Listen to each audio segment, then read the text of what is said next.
Scandal-plagued Fulton County DA Fani Willis wrote House Judiciary Committee Chairman Jim Jordan a letter accusing him of bullying her and telling him to instead visit children in his district and celebrate Black History Month. And meanwhile, one anti-Trump IRS contractor allegedly released information on what now appears to be hundreds and hundreds of thousands of taxpayers, but the left is worried about Doge.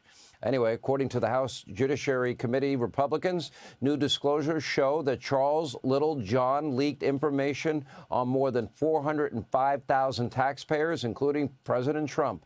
Littlejohn is currently serving a 5-year sentence for the leaks, but the new filings reveal the leak was nearly 6 times larger than previously known.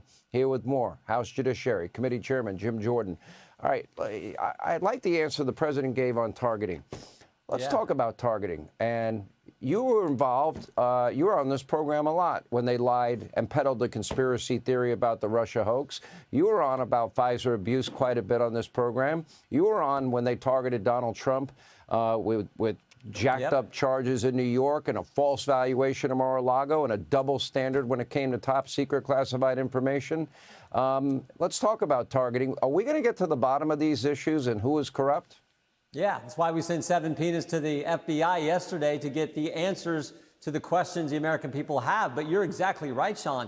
President Trump was targeted by Jim Comey, Peter Strzok, Lisa Page, Alvin Bragg, Fani Willis, Jack Smith, and now we learned the IRS. This Charles Littlejohn guy, he went to the IRS as a contractor with a specific goal to get President Trump's tax return and release it to some left-wing media publication, which is what he did. But he also did it for 405,000 other entities, individuals and businesses. And he gets charged with one count. One count is all the Biden, Garland, Justice Department went after this guy for. So, yeah, you're exactly right as well, that when they go after Elon Musk, oh, he's going to get access to information he shouldn't. Are you kidding me? Look what they did. Look what this guy did to the President of the United States and 405,000 other Americans.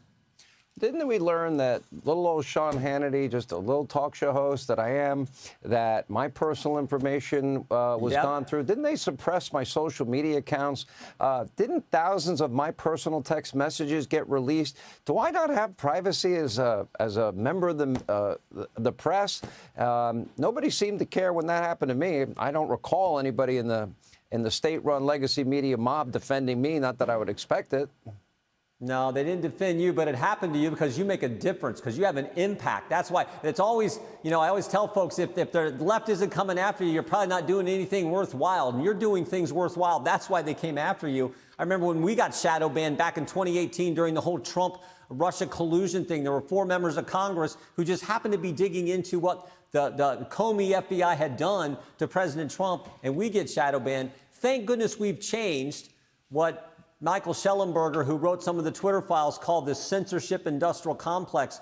Thank goodness Elon Musk, President Trump, and I'd like to think some of the work we've done on the Judiciary Committee has made a difference in that area as well. So we just got to keep that effort up and make sure that this censorship stuff doesn't happen anymore. Okay, what about Fani Willis writing you a letter accusing you of bullying her? Really, what would you like to know from Fani Willis? Well, we've had outstanding requests to her for information. We've gotten some. There are people we want to talk to who worked on the Fani Willis investigation. We've deposed Nathan Wade. He came here and said basically didn't answer hardly any of our questions. So we want to do some follow-up. We're committed to getting the answers for the American people on that ridiculous investigation that she undertook, as well as the subpoenas we've sent to Kash Patel to get information on the school board's issue, the memorandum which said pro-life Catholics are extremists in the Richmond FBI field office. We want information on those 26 confidential human sources, 17 of which entered restricted space. None of them were charged. They weren't authorized to go there. 4 went in the Capitol, and 2 of the 4 who went in the Capitol were asked to be here that day by the FBI. I want to know how much were these people paid, how long they worked, lots of questions that we want to get answers to that we think the American people would like that information. So we're going to work on all that. Let me go back to weaponization, for example. Those people that were involved in the weaponization of the DOJ, FBI, intel community, the people that did the day-to-day work on issues that they never should have been involved in, what should happen to them? Well, that's up to the Justice Department. And I'm very confident in Pam Bondi, Todd Blanche, who was going to go there as Deputy Attorney General, Kash Patel, Dan Bongino, that team that President Trump's put together. I'm confident, and they're going to dig into this stuff just like we are.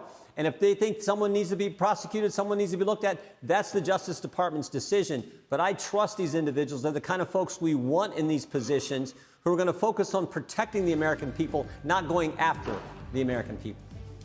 All right, Jim Jordan, we really appreciate you being with us, and it's going to be interesting days ahead, and we got to clean it up. You got to return the FBI to the world's premier law enforcement agency.